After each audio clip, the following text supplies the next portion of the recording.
नेपाल में बालेन शाह का फैसला और रातों रात मचा बवाल। 100 रुपए से ऊपर के सामान पर सख्ती और हड़कम पैसा की चिप्स का पैकेट भी पहुंच गया कस्टम के कब्जे में। बालेन का आदेश, नेपाल बॉर्डर पर एक्शन और रातों रात बदली तस्वीर। जो सामान कल तक था आम, आज वही बन गया शक के दायरे में और हड़कम पैसा की हर बैग अब जांच की जद में। नेपाल में बालेन का बड़ा वार और सीमाओं पर हड़कंप। सस्ता भारतीय सामान अब बना टेंशन का कारण और रातों रात ऐसा बवाल कि आम आदमी खुद को घिरा हुआ महसूस कर रहा है। रातों रात नेपाल में हिल गई सरकार, एक फैसला और जनता में गुस्से का भारी उबाल। एक ऐसा कड़वा कड़ा सच सामने आया जिसने आम लोगों की जेब ही नहीं, जिंदगी तक हिला दी।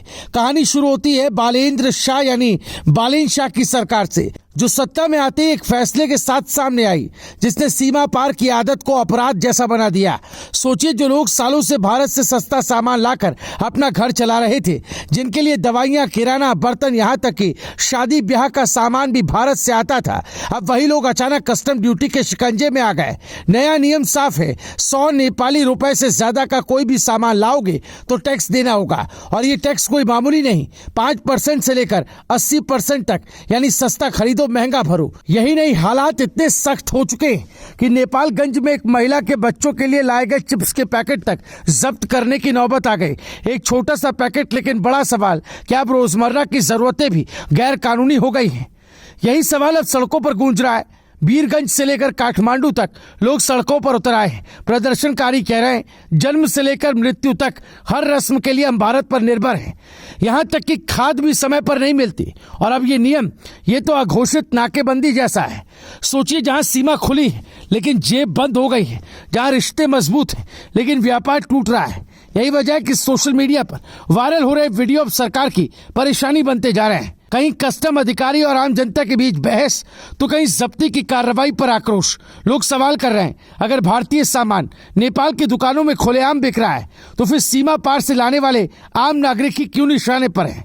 ये सिर्फ एक आर्थिक फैसला नहीं बल्कि एक सामाजिक झटका बन चुका है, खासकर उन सीमावर्ती इलाकों के लिए जहां भारत सिर्फ पड़ोसी नहीं बल्कि रोजमर्रा की जरूरतों का आधार है। अब सवाल उठता है कि क्या ये फैसला नेपाल की अर्थव्यवस्था को मजबूत करेगा या फिर आम जनता की कमर तोड़ देगा?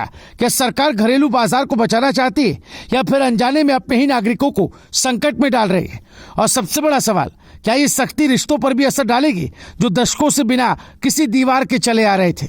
फिलहाल बालेन शाह सरकार अपने फैसले पर कायम है और अधिकारी कह रहे हैं, हम सिर्फ आदेशों का पालन कर रहे हैं। लेकिन सड़कों पर उतरती भीड़ और चिप्स के पैकेट तक पर लगी रोक ये इशारा दे रहे हैं कि मामला सिर्फ नियमों का नहीं बल्कि रोजमर्रा की जिंदगी के संघर्ष का बन चुका है। अगर आप भी इस मुद्दे पर अपनी राय रखते हैं, क्या आपको लगता है कि ये फैसला सही है या आम जनता पर बोझ, कमेंट में जरूर बताएं। वीडियो को लाइक करें, ज्यादा से ज्यादा शेयर करें ताकि ये आवाज दूर तक पहुंचे। और ऐसे ही बड़े और असरदार मुद्दों पर अपडेट रहने के लिए चैनल को सब्सक्राइब करना बिल्कुल ना भूलें, क्योंकि यहाँ खबर सिर्फ दिखाई नहीं जाती बल्कि उसके पीछे छुपे सच को सामने लाने की कोशिश होती है। मेरी रिपोर्ट, राय शुमारी।